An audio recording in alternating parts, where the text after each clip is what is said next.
I had a thunderstorm come through just now. It's just stopped raining. This is a completely different area where I don't know any bucks. I don't know where the territories begin and where they end. So we're going in on by chance to have a look and start calling and maybe encounter a buck, maybe not. And we'll have to judge them age-wise by looking at them, which, as you know, is incredibly difficult, or I would say almost impossible. You can more or less say whether it's a young buck, a medium-aged buck, or an old buck, but to say it definitely is basically impossible.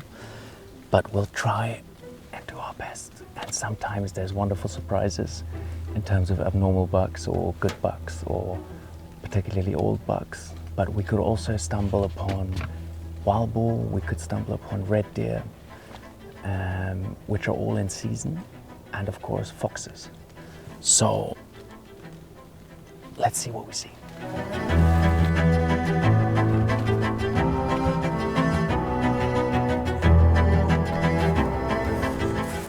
I'm shooting a 6.5 Creedmoor, 143 grain ELDX, which is a fantastic caliber for, I would say, anything up to red stags. Probably wouldn't want to use a 6.5 Creedmoor for rutting red stags, but for now, perfect, and also for roe deer, perfect. I love the ELDX, and Creedmoor, I mean, everybody knows about this caliber.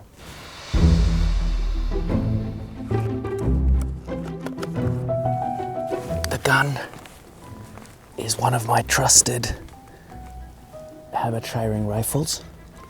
I'm using a 3.5 to 28 times 50 Swarovski Z8 and a Svemko Hunter 1.0.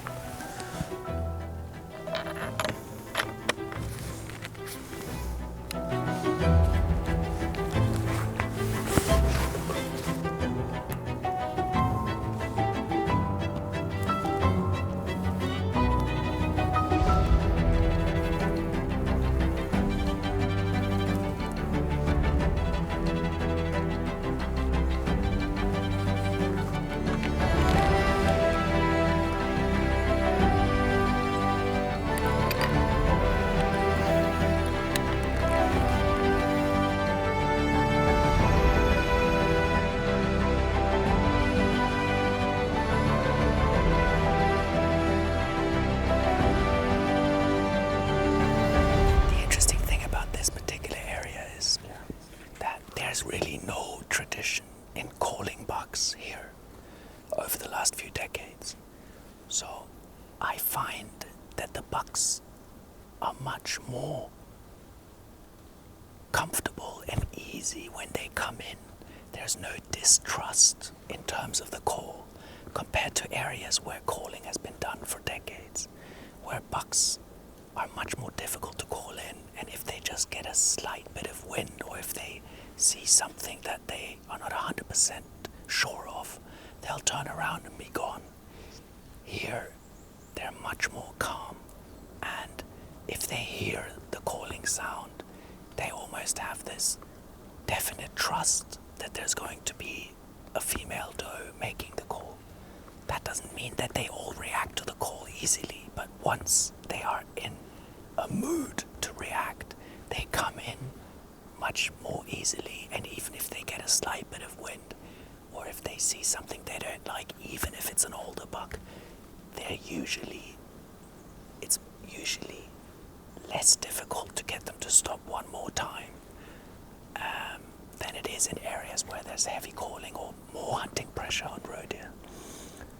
So that's something that I've realized and that I find really interesting, because it seems that it's passed down from generation to generation in the roebucks or in the roe deer, that calling can also be dangerous in areas where there's lots of calling going on compared to areas where there's not so much calling going on.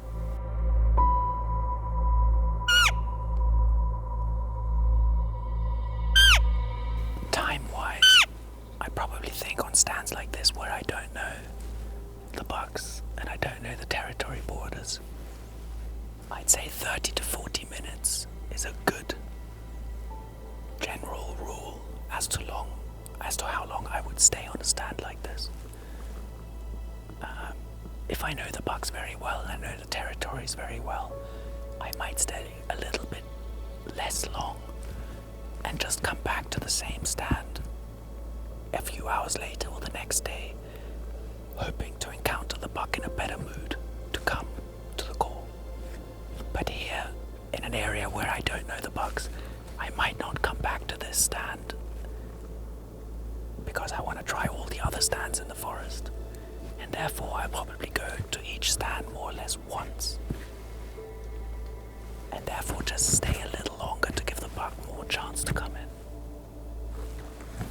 I've encountered bucks that like high notes, and I've encountered bucks that prefer low notes. So on every stand I'll try and do both. The low note would probably sound something like this.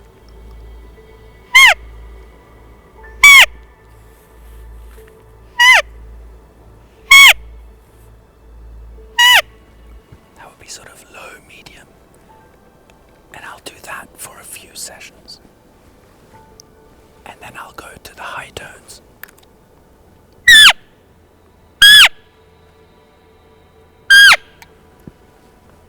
And usually one of the two will be what the buck that is in the area likes to react to.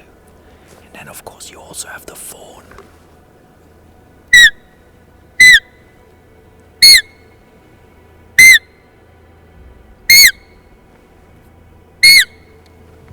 Which might bring in the female that's looking for the fawn. And if she's currently with a buck, that buck will follow her to the stand. Usually I prefer doing the doe call in the different tones because I feel that's the most effective. But the fawn call can also help, especially in the middle of the rut or in the high rut when the bucks are really stuck to the females.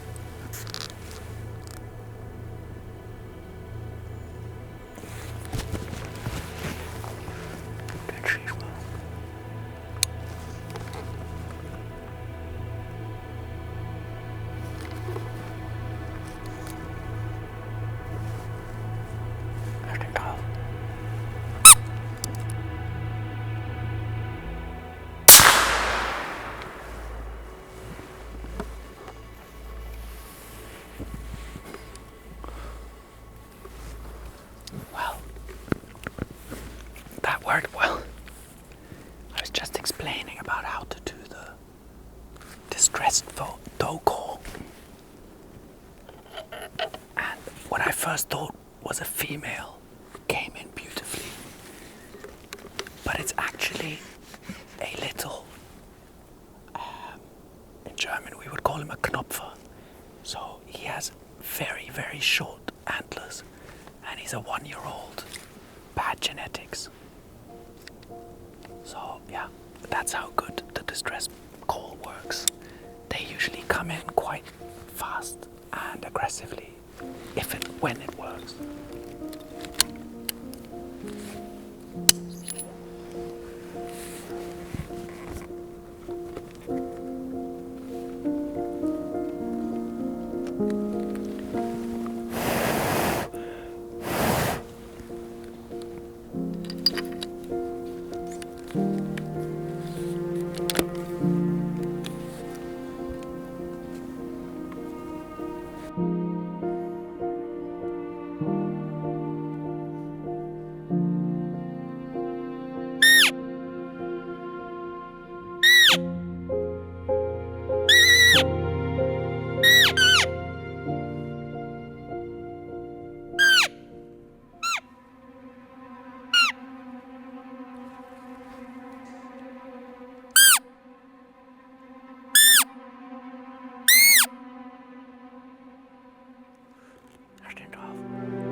minutes.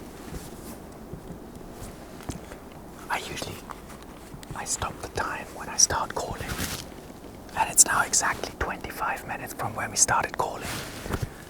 And the 1-year-old management buck came in at 11 minutes, and the territorial buck came in at 24 minutes.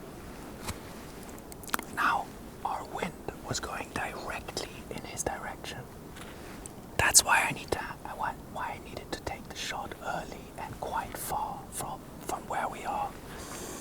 Now, he wasn't in an ideal position in terms of the way he was standing, but good enough to take that shot. And as I said, there's very low hunting pressure on these roe deer, and they're only being hunted at small intervals, and we need to take the quota. So in this particular case, I had to take the shot, probably about 120 meters. But that's how you can see, even though we fired a shot at 11 minutes, the territorial buck came in at 25.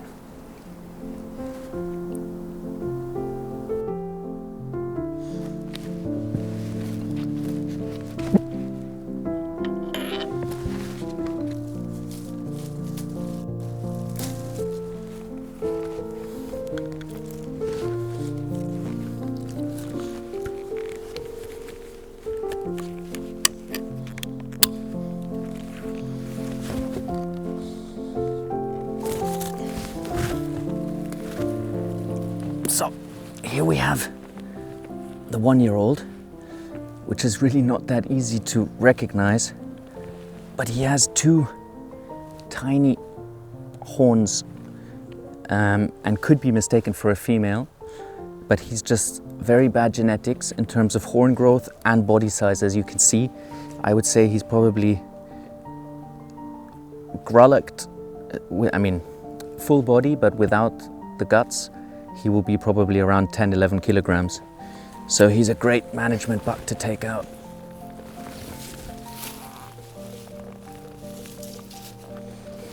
Right, let's have a look for the other one.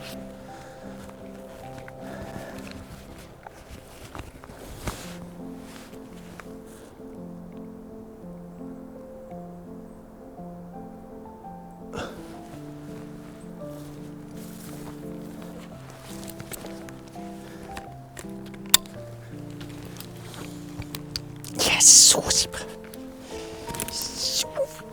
always good to have a dog. I mean, he was here in plain sight, but we were searching just slightly too far up above.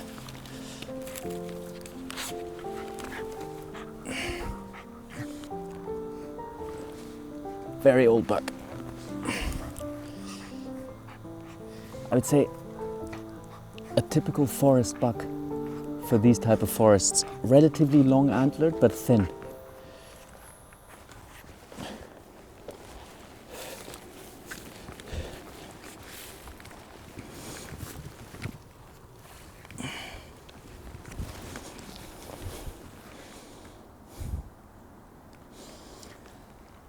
Wonderful to get 2 bucks first stand in the evening. We had no idea what to expect. First, the young management buck came in, and then he came in downwind of us, which of course made it more difficult because I think he smelt us. The wind is still right in his face from here. That's why I think he stopped and didn't want to come further in.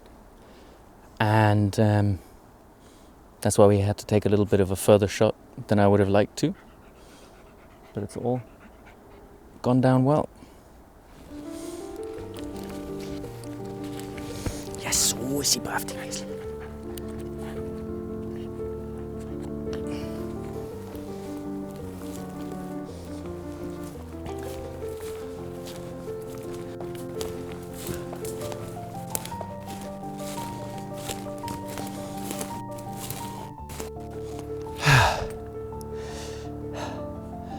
Getting too old.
12:30 noon. And on days like this, I like to go into the fields. Because, of course, roe deer, their activity rhythm is that they get up and feed every 2 hours. And usually between 12 and 2 p.m. they like to be active. And on days like this, when it's not so hot and nicely overcast, it's great to try and call them in the fields. I don't know any of the bucks here. There's one that I've seen before, but he's maybe 500 meters further that way. I don't know whether he's going to answer the call where we're going now. But there should be other bucks in the area that are of the right age or management bucks.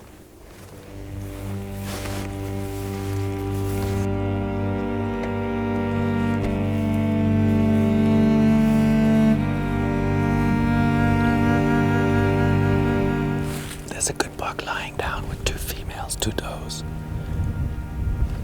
That must be the territorial buck. I'm guessing he didn't come because he's got his 2 females there. But now we're closer, so we're gonna try and call him.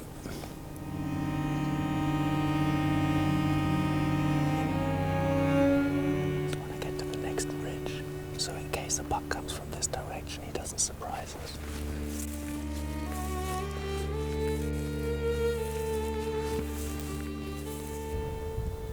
A doe.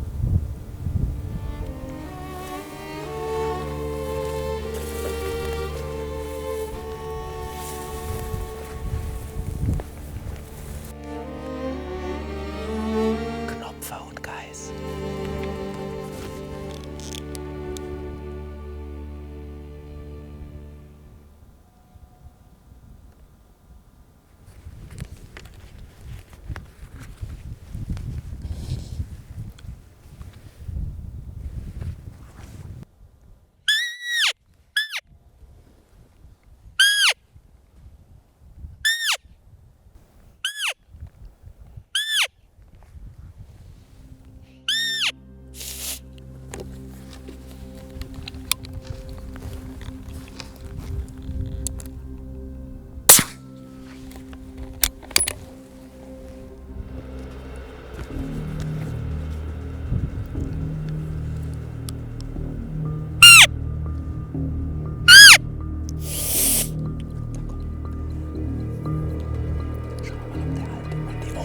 Let's see if the old buck sees this young buck coming in, whether he'll react to that, because he wants to defend his territory.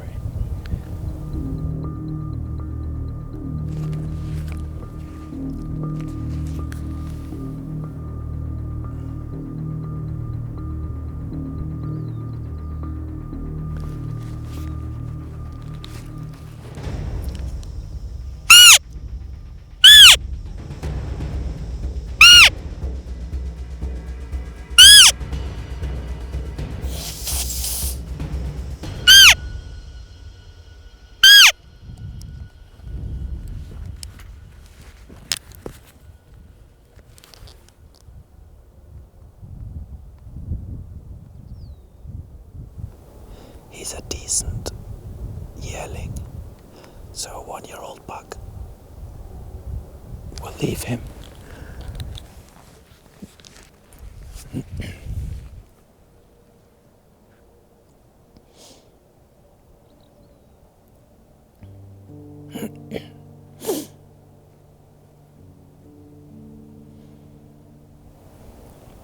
I hope he's gonna come in the view of the old buck. Now he's found a female.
it's midday, it's like 1 p.m. now. There's full rut action. And we saw 3 different bucks, 2 button bucks, so very bad yearlings, 1 good yearling. We shot the 2 bad ones, we're going to keep the good one. And we still have the territorial buck in the background who hasn't moved yet. So we're going to try and keep calling, and hopefully he'll get up at some point and come by and see what's going on.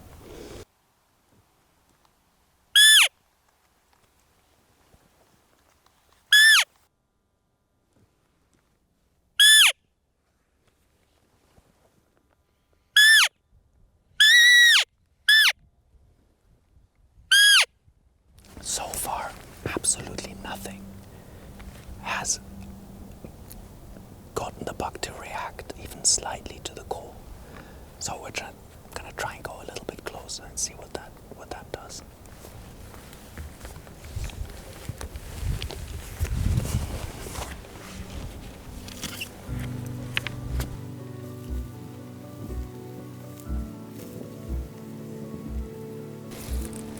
Okay, we're now about 200 meters. And I'm hoping that through the distance we've closed, if we start calling from here, maybe at least he'll get up. But he could just as well keep lying down because he has his female next to him. And he's not worried about a thing. Let's see.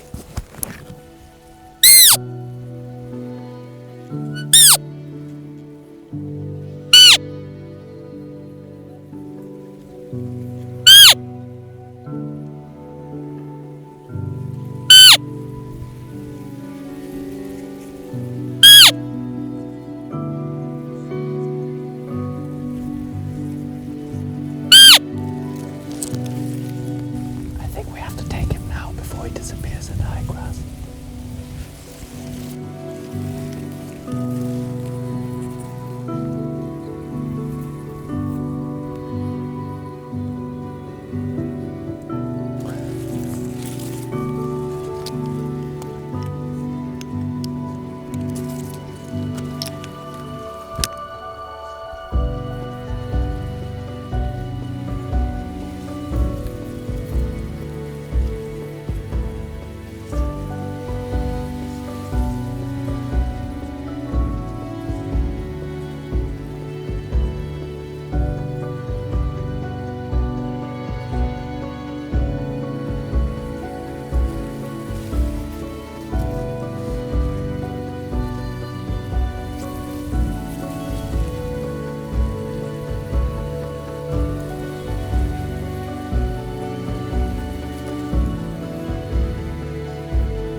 interesting calling session.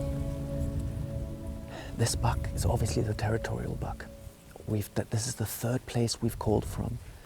We've called in a total of 4 bucks, 3 yearlings, of which we shot 2 because they're really bad genetics. Then there was a good yearling, and then there was a middle-aged one that we only saw briefly. Then we managed to spot this territorial one, and we've got closer and closer. We've tried to call him for nearly an hour now, and he just doesn't want to leave his female. And they're in a, I mean, she must be on heat at the highest point. So I think what we'll do is we'll leave him with his female, and we'll try again tomorrow, or maybe even tonight, and just see whether we catch him in a different mood, or whether the female might be done by then. But it's just so interesting to learn from these type of situations. I mean, we're only 200 meters from him now. We've called for, I don't know, 35 minutes from this position. He barely even looks at us. So he's done well.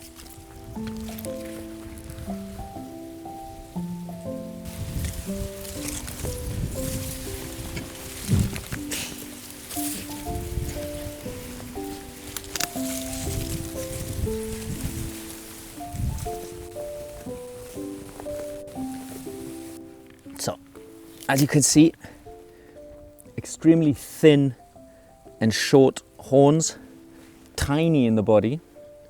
Now I don't know why, possibly his mother got run over or something else, or maybe he's just very bad genetics, but these are exactly the yearlings that you need to take out in order to better the herd. And I think the other one that we took is even smaller in the horns, but this one is also particularly small in the body.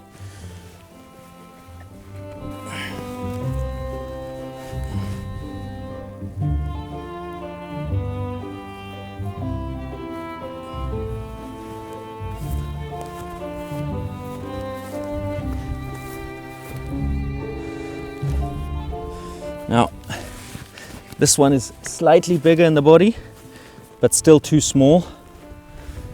And you can see that his horns are literally little buttons. When I see a buck this small, I usually also check his male parts before I shoot, which I did with this one, just to be 100% sure you're not shooting a female, because sometimes females can also grow little bumps, especially when they get older. So you have to be extremely careful when taking bucks this small. But both of them, management-wise, is exactly the right thing to take out. And as we said, the territorial one, he is very busy right now, so we won't disturb him, and we'll come back another day when he's not so busy.